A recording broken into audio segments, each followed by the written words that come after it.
যে তার বাবার জানাজা পড়তে পারে নাই, আমি তো সেইটার ফিরাই দিতে পারবো না তাদেরকে। আমি এত ভারাক্রান্ত, তাদের এই দুঃখ কষ্ট শুনে আমি কি করব আমি নিজেও জানি না। তাদের সেই দুঃখ কষ্টগুলি কিভাবে আমি যদি একটু শুনি, একটু হলে তাদের অনেক ভালো লাগবে। আমি সবসময় তাদের ভবিষ্যতে তাদের পাশে সুখে দুঃখে থাকার আমি চেষ্টা করব। এইটাই আমি বলবো সবাইকে যে একটা কথা আছে, কুকুর যদি পায়ে কামড় দেখো সেই কুকুরকে আমরা কামড়াতে পারবো না। ওরা খারাপ, সেজন্য কি আমি খারাপ হব?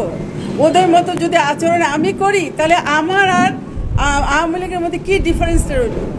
তা আমরা সেইভাবে আমাদের রাজনীতি, একটা নতুন ধারার রাজনীতি আমরা শুরু করতে চাই। যে এইভাবে অন্যায় অত্যাচার যারা করছে আমরা সেইভাবে করব না। আমরা আমাদের মতো নতুন ধারার মতো কিভাবে তাদেরকে বয়কট করতে পারবো, সামাজিকভাবে বিভিন্নভাবে আমরা তাদেরকে কিভাবে তাদেরকেও আমরা করব যে আপনারা অ্যাওয়ার হন এখন থেকে যে আগের সেই রাজনীতি আর কোনোদিন আসবে না। আপনাদেরকে এই নতুন রাজনীতির সাথে আপনাদেরকে খাপ খাওয়াই নিতে হবে, কেননা দিন বদলে গেছে, সে আগের সেই দিন নাই। আমরা নতুন ধারা রাজনীতি চালু করতেছি এবং এইভাবে আমরা এগিয়ে নিয়ে যাবো। আমাদের যত নেতাকর্মী, অনেকের মনে অনেক কষ্ট আছে, অনেক কিছু আছে, ইনশাল্লাহ তাদেরকে আমরা আমাদের যখন সুদিন আসবে আমরা চেষ্টা করব তাদের অর্থনৈতিক ক্ষতিপূরণগুলো পুষায় দেওয়ার জন্য, তাদের ব্যবসা বাণিজ্য যে কীভাবে শুরু করাই দিতে পারি। পুরাটা তো আর পারবো না, ওইটা তো আর কখনো ফিরাই দিতে পারবো না। যার 16টা বছরে যার চাকরির বয়স চলে গেছে, আমি তো সেই 16টা বছর ফিরাই দিতে পারবো না।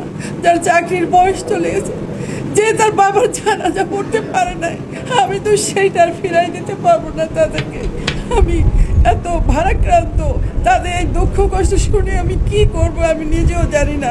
তাদের সেই দুঃখ কষ্টগুলি কিভাবে আমি যদি একটু শুনি, একটু হলে তাদের অনেক ভালো লাগবে। আমি সবসময় তাদের ভবিষ্যতে তাদের পাশে সুখে দুঃখে থাকার আমি চেষ্টা করব।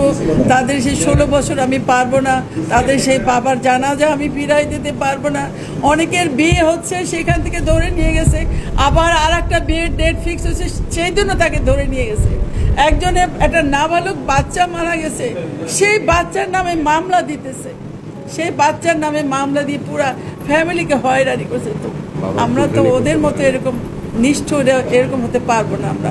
তো আমরা চাচ্ছি আসুন সবাই আমরা একটা নতুন ধারার রাজনীতি শুরু করি, যেখানে থাকবে না কোনো অত্যাচার, কোনো অন্যায়। আমরা চেষ্টা করব আমাদের মধ্যেও যারা কেউ যদি এরকম করে আমরা সেগুলি কঠোর হস্তে দমন করবো ইনশাল্লাহ।